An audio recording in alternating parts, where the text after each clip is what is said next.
আমি বলতে পারছি না, ডিরেক্টর ভালো জানে। তবে কাবিলা যে আমাকে মিস করে এটা দেখে কিন্তু খুব ভালো লাগছে। এই সন্ধ্যাটা মিস করতে চাইনি, সেজন্যই আসা। এখন আমার জেট ল্যাগ কাটেনি, সো এখন পর্যন্ত আমি জানি না কি কাজ বা করব সামনে। আমার সোশ্যাল মিডিয়াতে আপডেট দিয়ে দেওয়া হবে যদি কোনো কাজ করি। আমার মা থাকে অনেক বছর ধরেই, বাট আমার আসলে কাজের প্রেশারে যাওয়া হয়নি। তো এবার আমি গেলাম একটা অ্যাক্টিং কোর্স করার জন্য মূলত। তো সেই সুবাদে অনেকটা মাস আমার থাকা হয়েছে। তবে আমার দেশের বাইরে সেটেল হওয়ার ইচ্ছা নেই, আমার আরও অনেক কাজ করার ইচ্ছা আছে। আই হোপ সো, যদি ডিরেক্টররা আমাকে কাস্ট করে ডেফিনেটলি দেখতে পাবেন। আমি তো অ্যাজ অ্যান অ্যাক্ট্রেস চাই অনেক ভালো ভালো কাজ করতে। আমি আমার ফ্যান্সদের জন্য সোশ্যাল মিডিয়াতে সবসময় নাচের পোস্ট দিয়ে থাকি। আপনারা যদি আমাকে সোশ্যাল মিডিয়াতে ফলো করে থাকেন দেখতে পাবেন আমি প্রায় মাসে একটা করে নাচের ভিডিও দিই।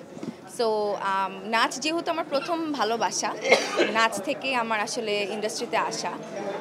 সেরা নাচের চ্যাম্পিয়ন হওয়ার পর থেকেই কিন্তু আসলে অভিনয় শুরু করেছি। সো যতদিন পারবো আমি নাচটা কন্টিনিউ করে যাব, এবং আমি অভিনয়ের পাশাপাশি নাচের কোর্সও করেছি দেশের বাইরে। আমার ভালো লাগে ডিফারেন্ট জনরা এক্সপ্লোর করতে।